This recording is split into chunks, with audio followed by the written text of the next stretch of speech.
Hey, folks, we are live. We are live today. Watchful here with us, and we have Ben. And Ben's going to bring some interesting stuff to the table. He really knows his stuff when it comes to space weather, and I've been following him for quite some time. And if you guys haven't seen any of his Earth's disaster cycle stuff that he's posted, it is well worth the watch. It's gonna explain things in the proper way, different from a lot of the mainstream narrative that's being pushed. So it's something that I've learned to appreciate over time because he doesn't sugarcoat it. He just says it how it is. How you doing Yep. today, Ben? It's finally a nice day here in Colorado. I'm doing well. Thanks for the invite. No, absolutely. Um, as far as if I'm going to kind of cut to the chase, it's how far along in this Earth's disaster cycle? Which phase are we in for folks that have kind of seen your stuff? I know that in your couple of your videos there was like a 10-year window where we were at. I know we've had a lot of activity with the sun and whatnot, so I haven't followed it as close as you do.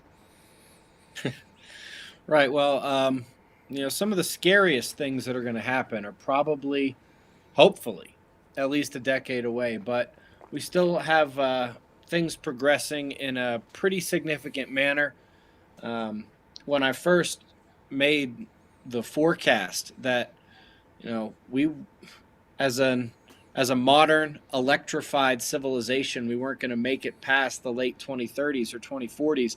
It seemed kind of crazy to some people, but more and more things keep happening, and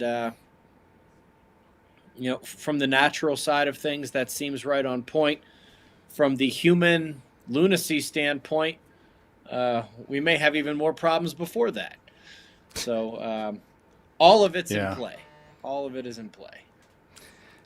It's the Carrington event was the last one from, if I understand data correctly, that was very significant. And according to your research, these happen almost every 100 years. Is that right, or am I wrong? I mean, yeah, they probably happen on the sun, somewhere on the sun, about every 80 to 100 years. One of them, facing Earth about every 150 to 200 years. Okay. And last one was 165 years ago. So we are well within that window, waiting to take another huge blast from the sun. Based on some of Wow. the cycles and the data, this one probably will be even stronger than the last one. His son's been very active lately too. Yeah, I mean, the sun has an 11-year cycle. We are approaching the maximum of the 11-year period. Um, Very happy that the last couple of days have actually been a little quieter.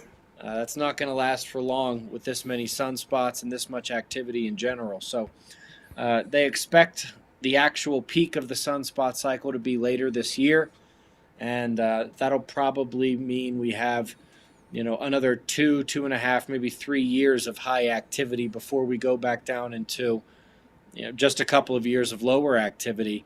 Uh, After which the sun will ramp back up in the 2030s. Hmm. So That's there's interesting. So, you probably aren't familiar with my work. One of the things that I do is I'm really into studying the astrological signs in correlation to scripture, especially in regards to end time events. And there's a couple things that I've noticed. I don't expect you to be aware of this, but it would be awesome if you did. But I have another channel called I Am Watchful, and I'm speculating that we're somewhere between the opening of seal number 3 and seal number 4, based on astrological signs, and it's based on Revelation 4, where it talks about the throne surrounded by the green rainbow and surrounded by the 4 living creatures.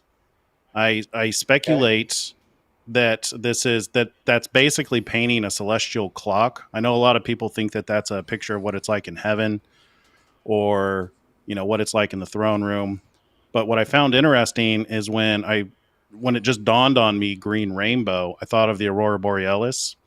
So in Stellarium, I went up and I looked down at the Earth as if I was looking down from the North Star, and you would be looking at the aurora borealis around the North Pole, and in the corners you see the constellations Leo, Taurus, Ophiuchus, and Aquila, which just happen to match the descriptions of the four living creatures. So you have the lion, the calf, the face of a man, and the flying eagle. And further on in Revelation 4, it talks about the what is it? The 24 elders casting their crowns before the throne. I had noticed that in December of 2019, there was an eclipse that happened to be right underneath Aquila. That was the one that was above Sagittarius, which is the man riding on the horse, and he has a bow and he has a crown above his head. I'm like, man, that's awfully convenient, imagery to match the rider on the white horse who's given a crown and a bow. And the interesting thing is that actually continued. That pattern continued. So you had an eclipse in Aquila or below Aquila. You had one in Ophiuchus, which is another one of those living creatures, and then there was one in Taurus. So that's where I got this idea that we're potentially within seal number 3, and that would mean that the last one would probably be in Leo, right? So I'm not, and so this is why I'm not entirely sure if we're in seal number 3 or seal number 4, because the first 3 there were events that happened on the days of those eclipses. So the first one was the beginning of the pandemic. The second one literally happened on the day that they declared our current administration, the man who's in charge and head of the current administration. And it was also the same day that he took control of Operation Warp Speed. And then the third one happened on the day that they actually yoked together the United States and the United Kingdom. So there's these events that line up with the Bible that, in my timeline, it's like, it seems like we're potentially living in these end time events. And with you and your work, talking about our disaster cycles, I just can't help but wonder, is your research showing you the wrath that's talked about when the 7 bowls and the 7 trumpets are poured out, to where men are scorched with fire. You have the stars falling from heaven, things like that. Have you associated any of the things that you've seen scientifically with some of those things in the scripture? Well, certainly. And you mentioned, you didn't mention the numbers, but you hinted at Revelation 16:8 there, Mm-hmm. Where the fourth angel pours out his vial upon the sun, and the power is given unto him to scorch men with fire. Right. That's absolutely what the sun is going to do. Wow. I tend to think that ancient people knew the difference between stars and meteors. Stars and shooting stars. Mm-hmm. So, obviously, entire stars are not going to fall down into Earth's atmosphere. But I also don't believe they were talking about meteors either. I kind of believe that they were, that's when the Earth actually turns over. And when that happens, the stars you see in the sky aren't the same stars that you have been seeing your whole life. Yeah. And it would appear that they were coming down somewhere over the horizon in some distant part of the Earth, which would line up actually with a book that some people don't favor putting among biblical texts. But I have some respect for the Gnostic text, specifically the book of Enoch. Mm-hmm. Chapter 65 says, "And Noah saw that the earth turned over and knew its destruction was near." Wow. That's I don't quite know how you leave that one out, but apparently Right. those in charge of things that be said that one should be left out. I don't think it should have been. But yeah, I do think that a lot of this is tracking pretty well, and not just from a scientific standpoint, but take a look at the way they say people individually and nations will behave, and some of the things that we're going to be seeing. The way that this clown world, and that's even putting it lightly, this world is basically succumbing to a lot of things that seem pretty evil. And Yeah. it's amazing that both the science and the culture seem to be tracking along pretty well. And not just, from a biblical standpoint, but scientifically, it's all understandable why things would be happening that way, given what is actually transpiring here on the planet. And, I don't believe that when it's time, you know, Jesus looks at his watch and be like, "Oh, Daddy, time to say word." Um, he will use the things that are familiar to us, the things we see every day, and it will be Right. by the laws that govern the world and this realm as we know it already: math, geometry, Yep. nature, Yep. frequency, harmonics, things like that. Um, Yeah. we were talking offline just before the show started that it's kind of weird how science and religion are syncing up like this. But at the same time, I have always interpreted have the eyes to see, um, do your best to know Him. You can't text God. So, Right. so how do you get to know Him? What are you supposed to be seeing? The engineering that went into this place. I know the subatomic, and I know the cosmologically large, and a lot of things in between. And I don't see any evidence for this place where we are being some random occurrence of chaos and gravity and collisions over billions of years. There's all the evidence that this place was engineered. Oh And yeah. there have been several major scientists who have said something to the effect of your first dose of hard science makes you an atheist, but at the end of that road, God exists. Um, that is a quote from one of them, but several of the scientists that are considered the most important scientists throughout history have come to some kind of similar conclusion.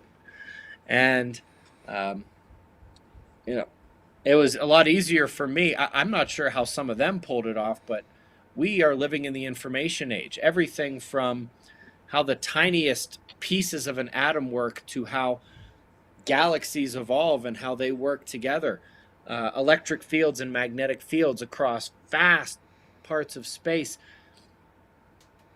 Now we have all the tools to almost more easily come to that conclusion. And so that's a Right. nice little tangent I went on here, but the point is that yes, I happen to see all of this coming together Hmm. quite nicely, and to the point that we were discussing before we actually jumped on air about how science and religion are coming together. Um, it's long been my opinion, and it's now my firm conclusion that having the eyes to see and getting to know Him means studying this place that was Yeah. engineered Agreed. for us. Well So said. Well Yeah. said. Appreciate that. Book of You know, Enoch's one. yeah, I was just going to mention, the Book of Enoch. I wasn't actually aware that I've only started reading the Book of Enoch probably in the last 4 years. I was familiar with it in college. I went to school to actually study theology. I was familiar with it, but that was kind of the taboo books. The apocryphal books are like you got to master the basics before you get into that. And I'm really kicking myself for not getting into Enoch way sooner. But it is what it is. But I wasn't aware that it actually mentioned that the world flipped, and that was actually going to be one of the questions I was going to ask you about.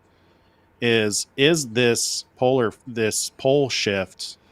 Is it going to reverse the effects that happened after the flood, to where we noticed that the lifespan of people dramatically was reduced after the flood? Because before the flood, you had people living to 1,000 years. After the flood, it dramatically dropped. And I've seen research from, I can't remember who it is. It's one of the Genesis study groups they've done studies with, what was it? It's the barometric pressure tanks, where they adjust the atmosphere and the oxygen in order to simulate pre-flood conditions. And they found that they can extend like the lifespan of like insects, like a gnat or a fly. They can extend its life like 3 times, 3 generations. Things like copperhead snake venom it switches from being toxic to being healing when you look at it underneath a microscope. Hmm. With before they put it in the chamber, it looks like spaghetti. Afterwards, it looks like a lattice, and it has healing properties. I'm wondering, just tying this back in together to the Revelation, where it talks about people wanting to die but they're not able to.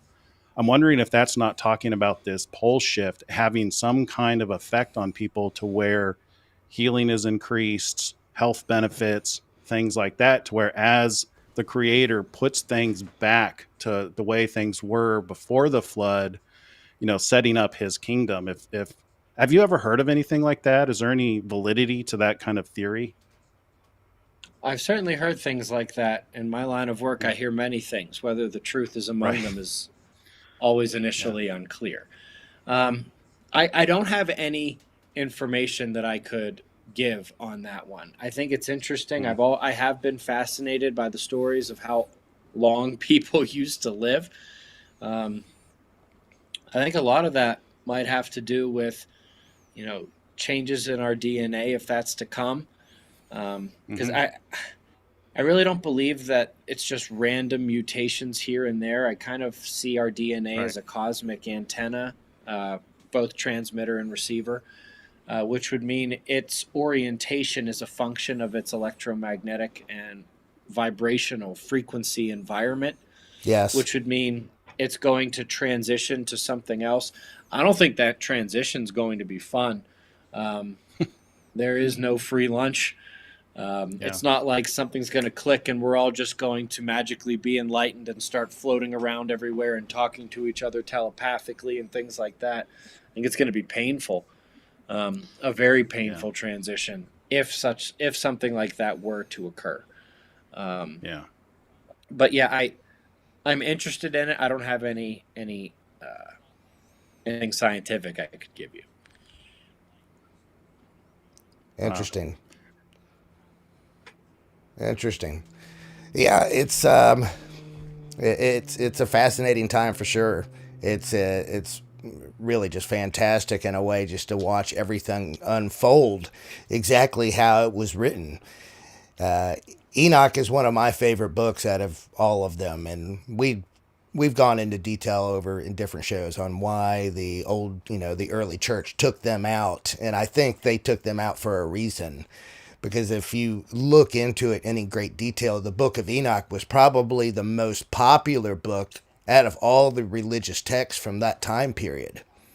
It was Yeah. what everybody was familiar with in the early days of the church. So I speculate, why did, Ben, why do you think the church would take the Book of Enoch out? What were they trying to hide? And it's interesting that they found the Dead Sea Scrolls in the same time period as many other things. Like they found them in 1947, and a year later, the Israel was formed in a nation in 1948. That can't be by coincidence. That was also the year that the United States government discovered and classified the evidence that the Earth turns over. Project Nanook in the Arctic, led by Major White. Do you guys know this Uh, story?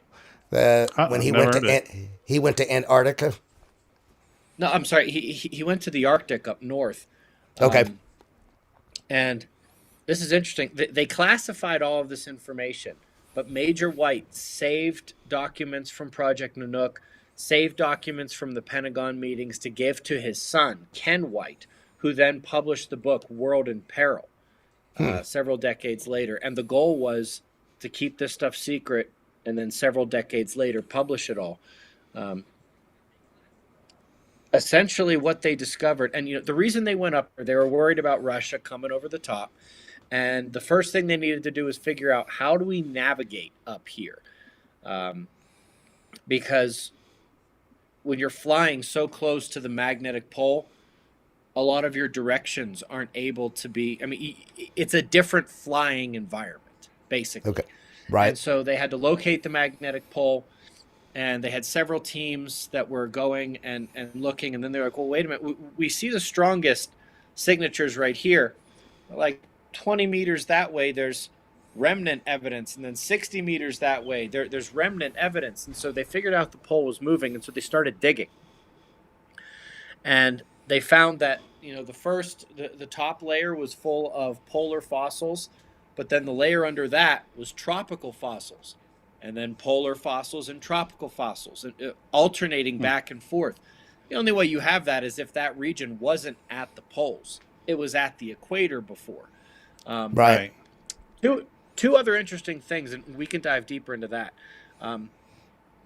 In that book, it is well documented that Admiral Byrd was up there and part of that research and part of that exploration. The same guy that went. Yeah. That's the time he claimed in his book he was in Antarctica.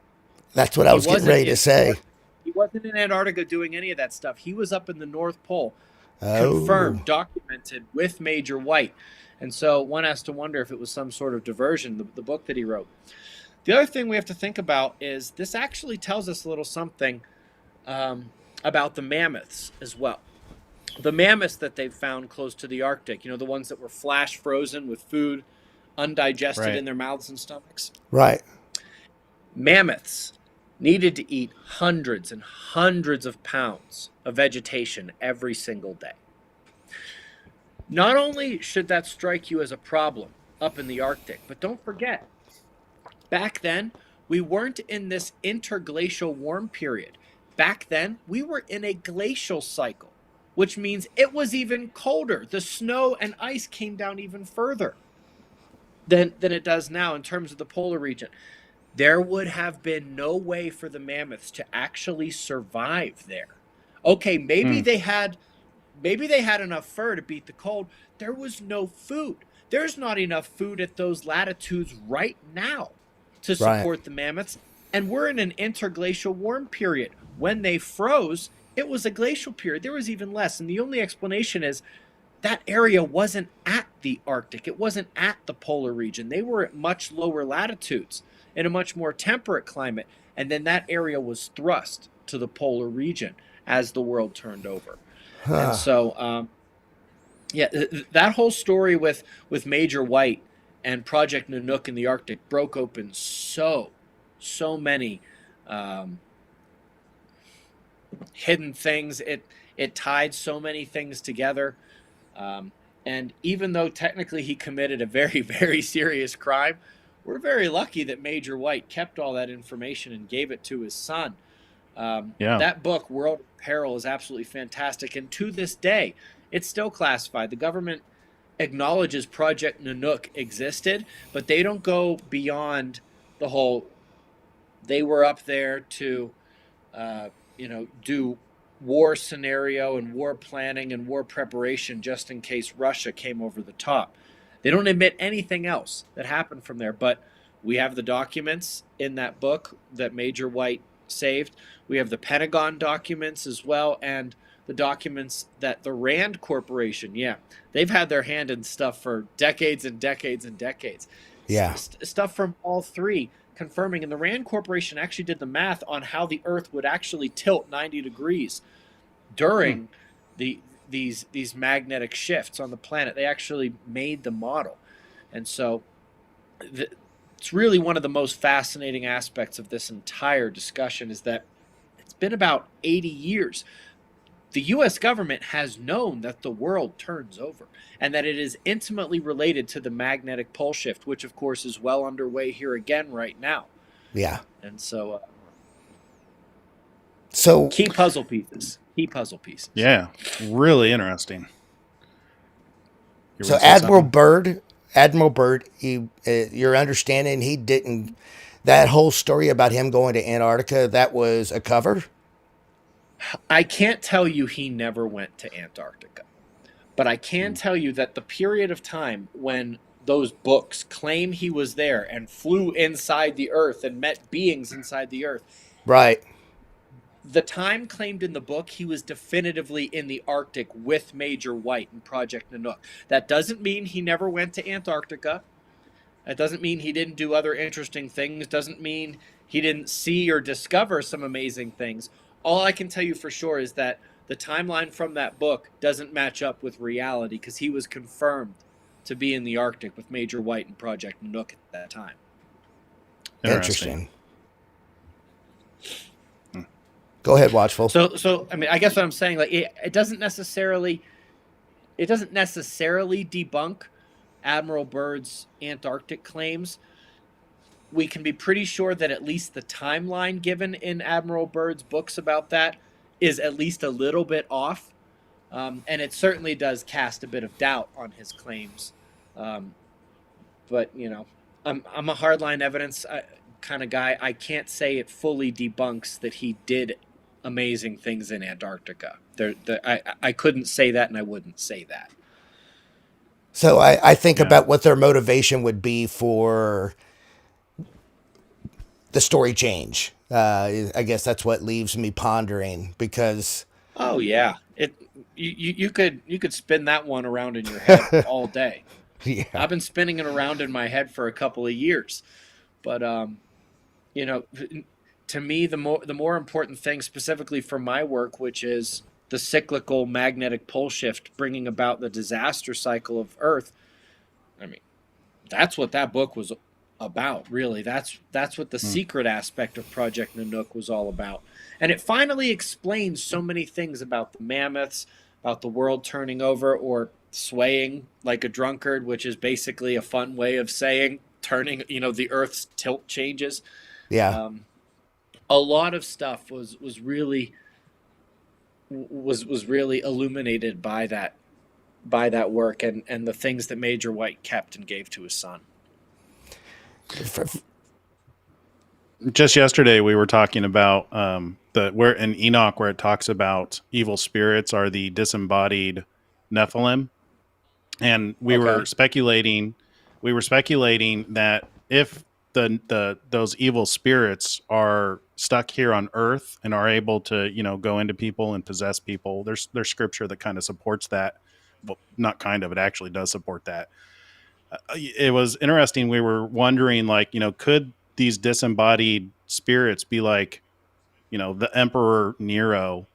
Was he Nephilim? And when he died, does his spirit roam the earth? And does he go into somebody else? If that doesn't explain, you know, in Ephesians, where it talks about we wrestle not against flesh and blood, but against principalities, against powers, against the rulers of the darkness of this world. If you don't have these spirits that have been roaming the earth for thousands of years, aware of information and technology and things like the pole shift, if they're not responsible for actually like hiding this information to where you can see, like, they're aware of what it means and they're going through to extreme lengths in order to keep this information from the public so that we're blinded by what's really going on in the world. It's really interesting when you carry these ideas out to fruition to what it could potentially mean. And things like this, like, I don't think very many people are aware that the Earth could potentially move out of its position. If it weren't for, you know, workmen of the word and workmen of the creation like yourself doing the work that you do, we would be completely blind to this. I can't imagine what it's going to be like when it actually happens. This is one of the reasons why I think we're told to watch and pay attention. Oh, absolutely. I'm glad you mentioned what you did a moment ago. First of all, I think it's pretty clear that there's some kind of evil penetrating individuals, and it's on two different levels. One on the masses. They use they, them pronouns, just like Legion uses we. That's right. It seems to come with a burning desire to change one's hair color to bright blue or pink or purple or green. The other ones are going into the you will know them by their hair color. You know, the other ones are going to the powerful people on the planet. And you mentioned that part of the Bible that says we're fighting against principalities and you know, the evil forces of this. If you read the King James version of that part, and then you read the Geneva Bible version of that, the Geneva Bible includes the politicians in that as being interesting. The princes of darkness on this planet. That was, for some reason, that's been King James. I actually found somebody who did a really good examination and showed side by side the King James Version and the Geneva Version, and how the King James Version took out that politicians and royalty and other stuff like that were the actual princes, that uh, princes of darkness and other things like that. But in the Geneva Bible, I actually retweeted the guy on I guess it's reposted now. I'm never going to get used to calling it X and posting. Right. It's always Yeah. going to be Twitter and tweeting to me. Yeah. But yeah, it's amazing that you mentioned that, because I literally just came across that on X, Twitter, 6 or 7 days ago, and I was like, wow, I didn't know that. I've never owned a Geneva Bible.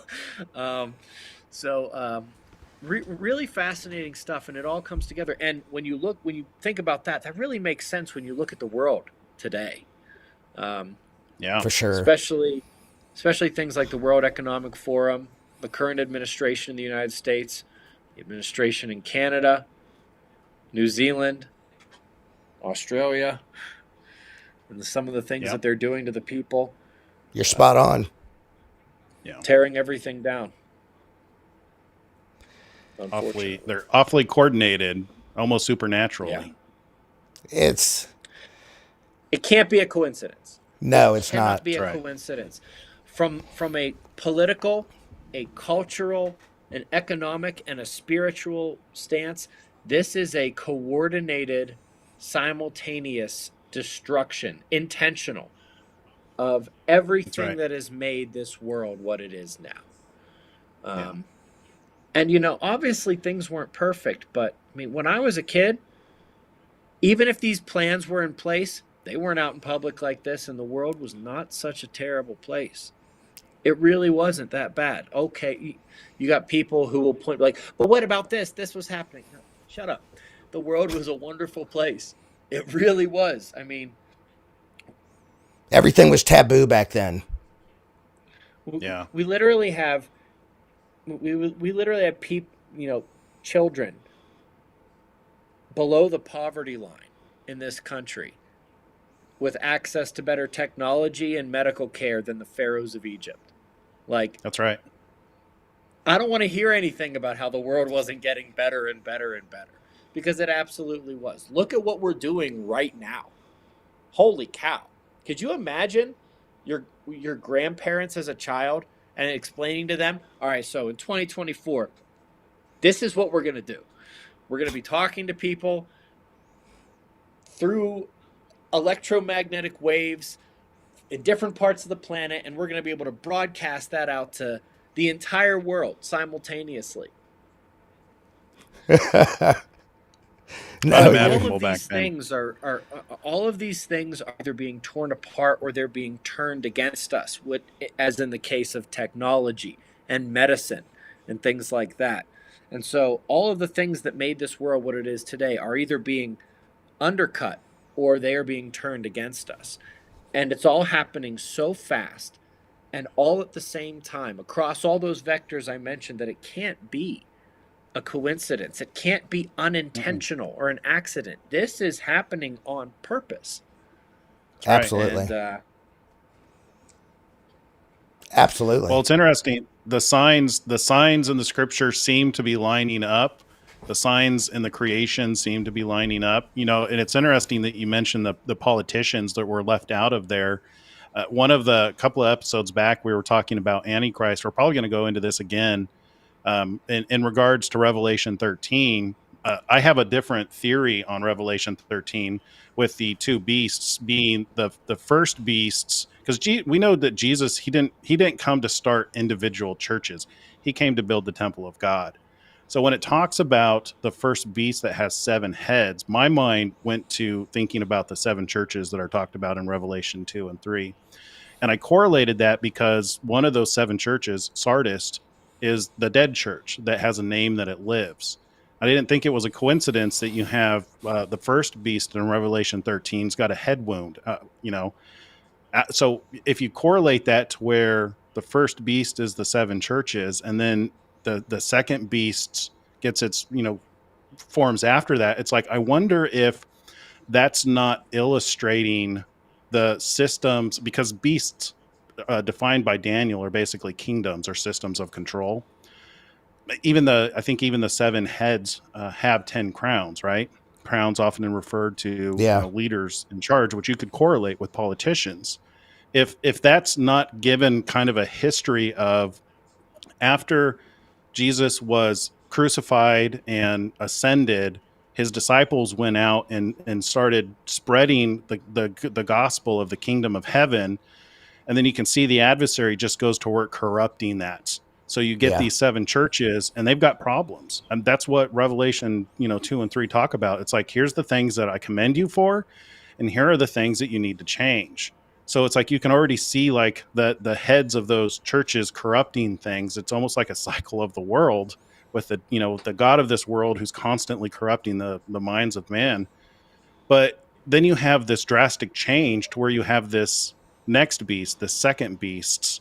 I almost wonder if it's not correlated with the little horn, but we know that Rome stopped being an empire and became basically a religion. And this is something that we've been hinting on, and we're going to, continue to go deeper into this. Matter of fact, we have another guest who's going to, I think she comes on tomorrow, right? I'll She's a look. research assistant for a pretty big pastor who has a pretty big church in Texas. We're going to go into further detail in the Roman Catholic Church and just the extreme amount of evil that they're responsible for in this world. But there's this correlation to where it almost looks like that second beast is potentially the empire, the Roman Empire reimagined as a religion in order to go over the entire world. And it's interesting that you point out that, that it's hiding the fact that, we're wrestling against politicians, because it's just like, it's almost like that's what's responsible for the evil in this world, is you get these evil people in charge that are controlling what we believe and, how we live.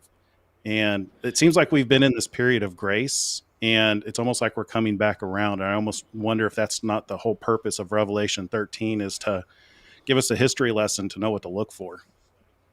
Well, I will say this.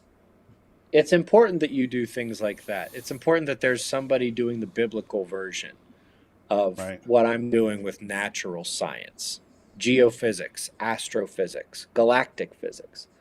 Um, I think equally important is the other thing that Jesus came to do, which was bring a sword. Mm. Um, I remember when I was a kid and I first heard about the wheat and the chaff, I'm sitting there like, how are we supposed to know which?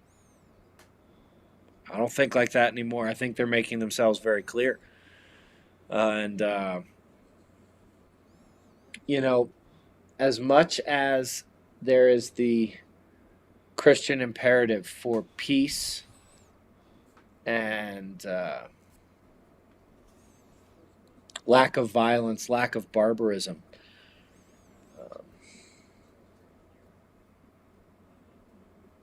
I hate to say it, but I don't think that we're going to be able to pull this off just by praying and having faith.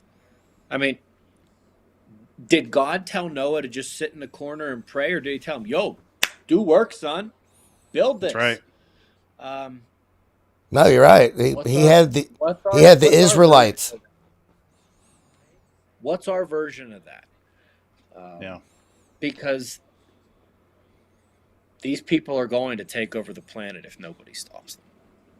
No, Well, you're even right. in Jesus's day, that everyone thought that he was going to bring a sword during that day and age. They thought that he was going to take on the Roman Empire. I think they were just off 2,000 years.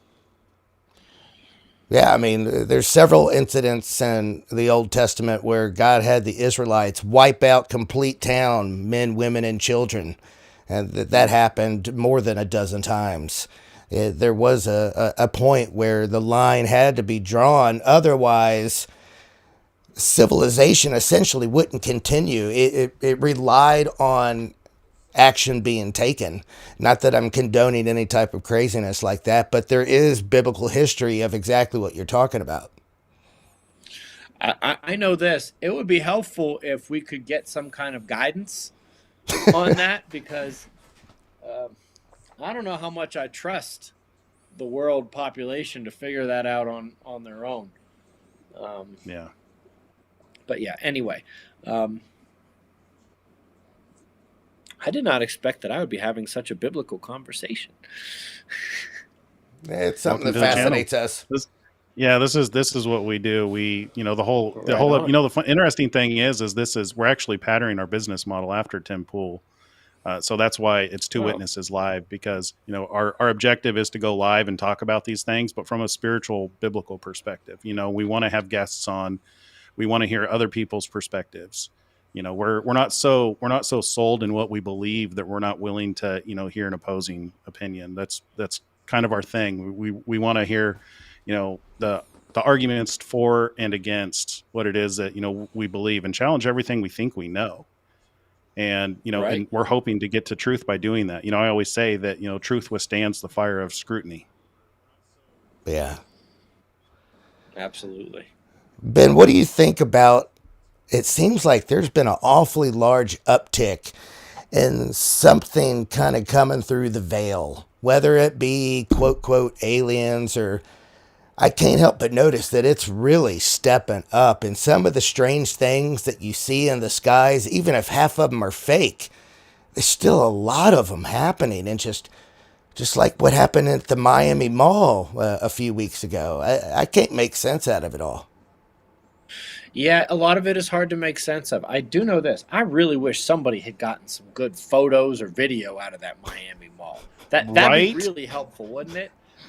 That's In my terms of biggest the things argument. in the sky, in terms of the things in the sky, there are enough of the photos and videos, and there are enough stories from you know, from Africa, from South America, from so many different places that are they're not ambiguous at all. They're like, no, dude came down from the sky and told us what to do, or helped us do this. That I gotta believe something on that realm is legitimate, whether it's angels, fallen angels, aliens. All we can really do is guess.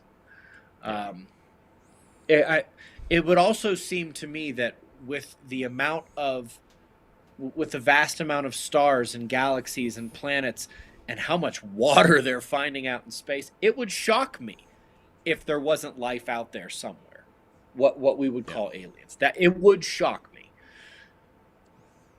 I am pretty sure that some, obviously not all, some of the things we're seeing in the sky is our government screwing around. I think Yes. they've got Right. technology that is way beyond what they're telling us. And I think it's the U.S. government. I'll tell you what I don't buy. These people that have been coming out in the last couple months who are like government whistleblowers and that congressional hearing, I'm not buying them a word of that. Distraction. Like literally none of it. Not only did some of it not make sense, but it was too perfectly timed and presented as a distraction. And some of them were giving some tells of untruthfulness. Now, I am by no means a human lie detector, but also there are some relatively basic signs of deception in people's body language and other things like that you don't need to be specially trained for 10 years by the FBI to be a human lie detector to recognize these things. And I thought I saw a couple of them. And so I'm not buying some of the official stuff that has come out in the last couple of months. I could be wrong. But, it seems like so many things are being revealed. But in addition to that, there's going to be so much thrown at us that is not real as well. It's going to be hard, and it has been hard to discern what is real that is being revealed versus sleight of hand and tricks. And I don't think that's going to stop. I think that's going to continue. It's a psyop. Yeah. By the way, I just figured out how to put this thing in dark mode. It looks 10,000 times cooler when you put it in dark mode. Holy moly. Oh yeah, the window for Yep. Just figured it out. So what would be their objective then by clouding the information pool so much that you can't discern truth from fiction? Well, I think that there are a couple of potential answers, and it may be one of these or a combination of them. Um, One, if we are talking about people who are literally either possessed by evil or they're on that kind of spectrum, this is exactly what you'd want to do to keep the truth as hidden as possible. The other thing is, they seem to be throwing every kind of, this is so important, this is such a disaster coming, except for the risks from the sun as we're losing the magnetic field, the risks of losing the magnetic field in terms of the ozone, the risks of Earth's crust unlocking from the mantle and literally turning over, the existence of Earth's disaster cycle. A lot of it seems like it could be a distraction. Why? To keep us focused on something else, to prevent us from going into chaos and anarchy, to allow them more time to gather up as much power and resources and control as they possibly can. Um, you know, Somewhere in the midst of those answers I just gave, or a combination of them, and probably some I haven't thought of yet, are pretty good explanations and fairly reasonable given the kinds of conversations that we're having about this, right? Yeah. Um, and so it's my opinion that it's a combination. They're trying to kill many birds with one stone here. They're trying to hide the truth. They're trying to buy themselves time. They're trying to keep us focused. And even if everyone's freaking out over aliens or the economy or other stuff like that, at least we're still going to our jobs. At least we're still paying taxes. At least if you call 911, eventually somebody's going to show up.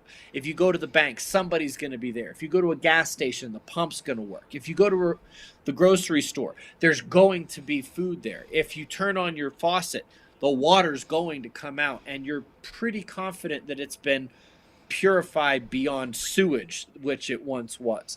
And so they do kind of need that to prepare themselves and keep us off of the back of truth until the right moment. Yeah. Yeah. They don't want anybody knowing until everybody knows. And if some people figure it out, fine. As long as they're small voices and what they're saying is so out there by comparison to what they're saying on the idiot box, only a tiny fraction of individuals are going to believe them anyway, so it doesn't really matter from Yeah. their perspective. That's why they stoke the division. If Oh, yeah. if we're busy fighting each other and arguing over the the complete cloud of news of disinformation, misinformation, or truth, or whatever it is, essentially we don't unite together to deal with the actual problem, which is them. So, united we stand, divided we fall, that type situation. Well, yeah, and this really, I'm a big believer that they've been planning something like this for a long time and that they are very patient people. I mean, we can call them evil, scum, this and that. We should give credit where it's due. They're excellent planners and they're very, very patient. This has been in the works for a very long time. And then Occupy Wall Street and the Arab Spring and what happened in Egypt. And they were like, good Lord, everyone's waking up. Bust out the social justice war. And so literally the same people who were super anti-establishment, who were literally doing that all over the world, all of a sudden 50% of them are take the jab, wear your mask. They divided the most active and vocal aspect of our culture. Like, they saw, it wasn't everybody. I mean, not everybody was marching on Wall Street. Not everybody in Egypt was rioting. But they basically took that section of people who were willing to speak, who would not be quiet, and who would take action, and they divided us in half. And they did a very, very good job. Again, credit where it's due. I hate that it happened. I think they're evil for doing so, and I think their intentions are evil. Right down the middle. They won round one. They Yeah. won round one in a Yeah. big way. Flawless victory. So, what do you think their intentions are with flooding the country from the southern border? I'm suspicious of that. Mm. Two things. They're going to use them to vote, and then they're going to use them in the Civil War. Yeah, the military. Yeah, Because they're gonna be like, look, we've given you guys free housing, we've given you guys free food, we've given you guys free medical care. You want that to continue? Serve, and you'll get citizenship. because the true And patriots you aren't going to notice turn on the people. they're pushing the Yep. patriots out of the military, and they're pushing the people who look like their neighbors out of the military, and so they're gonna use them to vote. They're gonna give them the right to vote. They're gonna count their votes. They're gonna. I hope you don't get mad at me for saying this. They're gonna cheat again, Yep. and then they're gonna use those individuals to try to fight back when the You're right. patriots rise up, if they You're do right. so. Yeah. And here's the thing: I would have thought that it would have happened already. I don't know what patriots are waiting for. I mean, Yeah. it's nice posting memes on Twitter and X. It's nice, doing some of these things, but it's not going to get the job done. Yeah. I It's think not it's gonna get the I job think done. it's I think it's spiritual. I think the reason why there hasn't been this uprising when it seems like there should, it's like, you hear people get so angry, like when you allow these things to happen, when you're a police officer and you just say, I'm just doing my job, it's like they're Yeah. the problem, they're evil. I think it's actually more than that. I think it's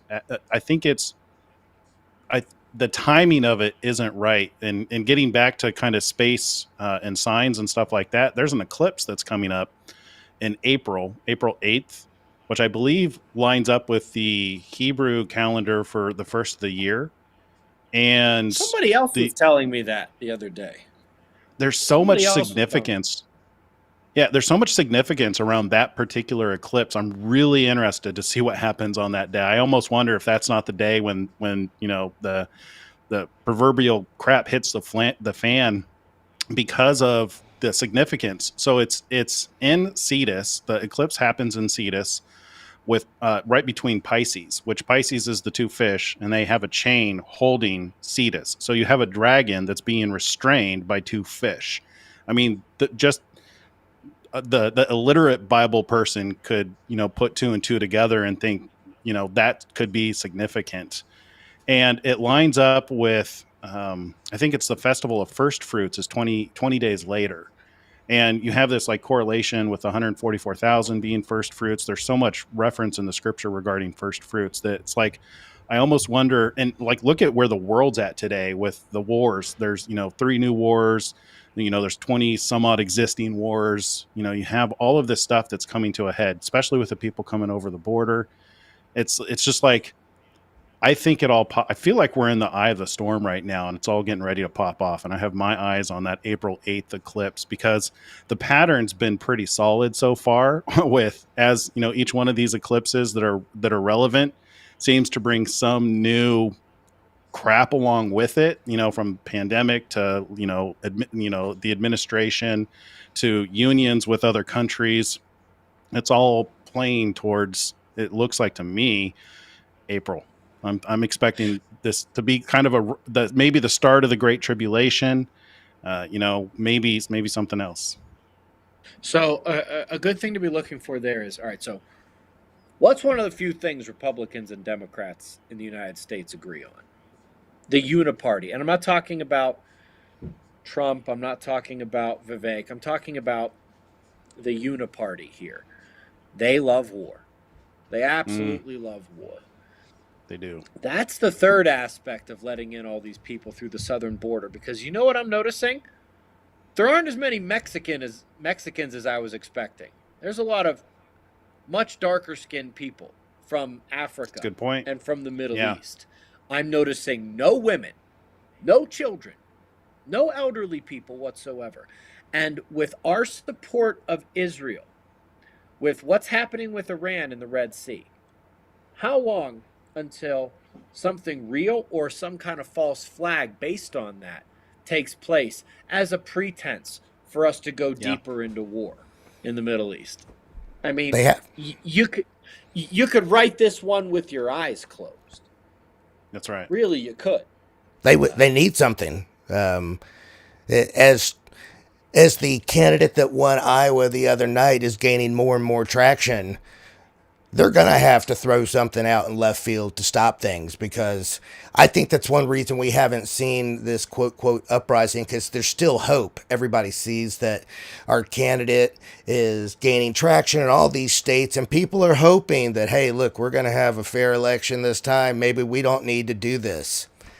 But that's Yeah. my spin on it. Yeah. Yeah. But We'll the, see. they're the closer that we get and the more obvious that it is that that person is going to win, you can, if I'm a gambling man, they will do something to cause a, Oh yeah. false flag, If he anything. gets the nomination and his popularity keeps surging and they don't get him thrown in jail, they will never let this election take place. Never. That's right. I see no way that they're going to do this. Yeah, agreed. So that's their backup. Yeah. Interesting. Yeah. Well, what else is on your mind, guys? After such a lovely topic. Yeah, I mean, it's interesting. We could go on and on and on for that. It's You recently, I caught one of your episodes, and you recently had mentioned that there's some new science coming out that is evidence against. It wasn't carbon dating, but it was against their estimates of time. Oh yeah. What was it? So I mean, something.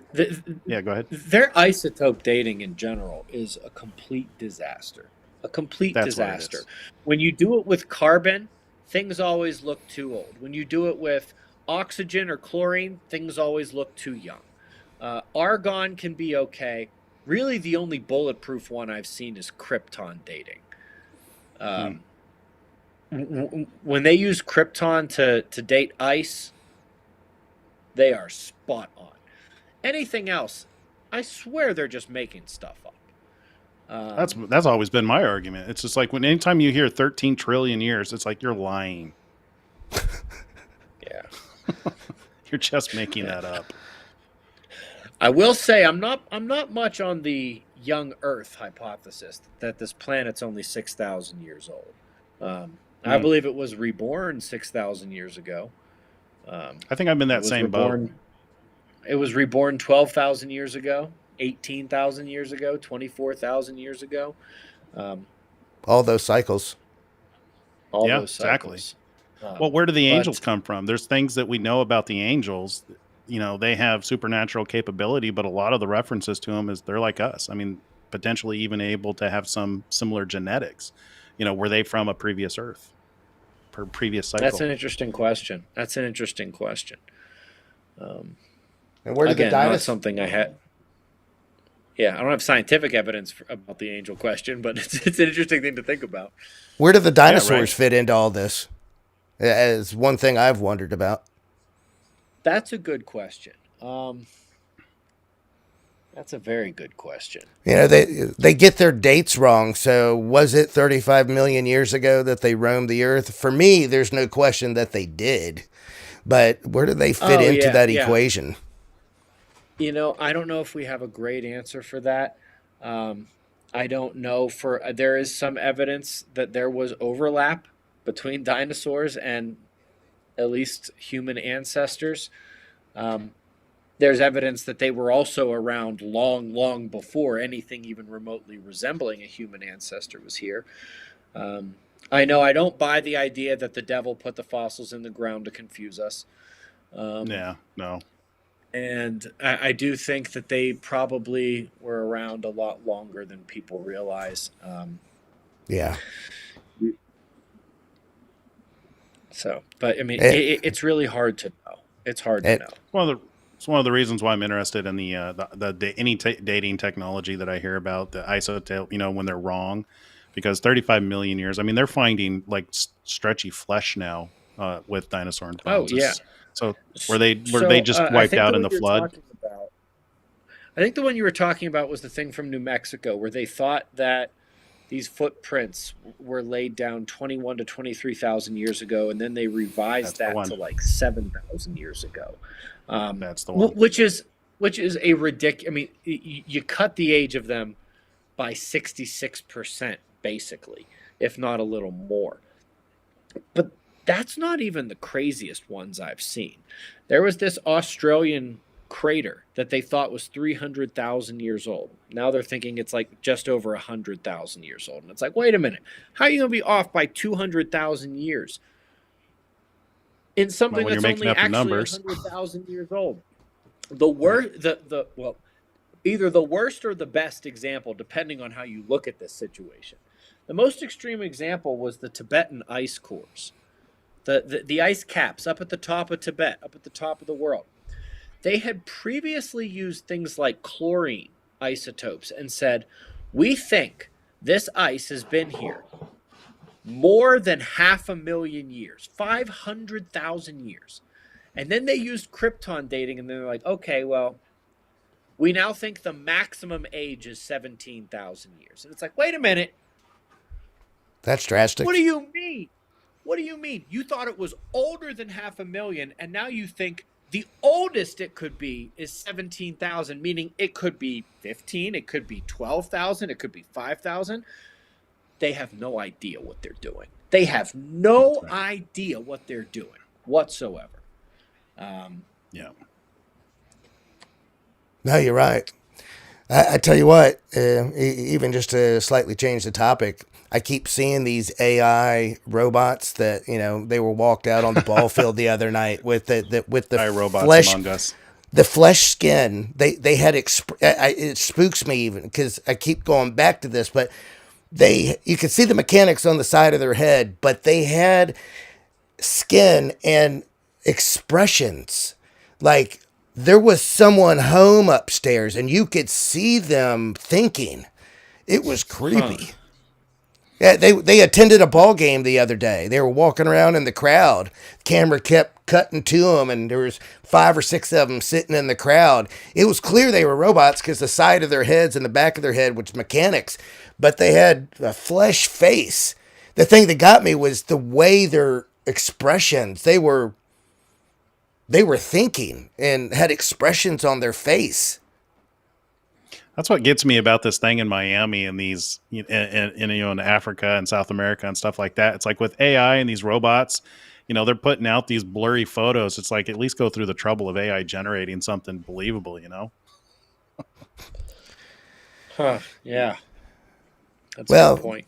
there's a lot of speculation on a lot of these things that we quote see or not sure that we see, that these beings or whatever they are, their presence puts off an EMP style effect, which kills electronics and degrades video and stuff of that nature. Now that's just speculation, but that's something that I've heard that's a consistent comment. Yeah. How convenient. Right. Well, no, I mean, this day of those disposable cameras. The ones where you'd wind them up. Yep. You remember those? Oh yeah. Oh yeah. Little Kodak cameras. Yep. Unfortunately, I don't even know where you'd get those processed these days if you had one. There's still a couple places you can get them processed. I know quite a few. Yeah. Actually, Walgreens. Christopher would be the one to know that. He's the professional photographer. Nah, I mean, there's tons of places. You can Costco, Walgreens, CVS. They still do that stuff. They got a little kiosk. Interesting. Yeah. Yeah. I think they even still sell that stuff, but it's well, people they like instant. They like the flexibility of people use their phones now, so that's kind of like a Yeah. dying thing unless someone likes the creative side of actually having a print. But it was fun having you, Ben, man. I enjoyed the conversation. I know you got to put your kids to sleep soon, so I'm not going to try to keep you too much longer. Well, if I can say one more thing, Of course. Yeah.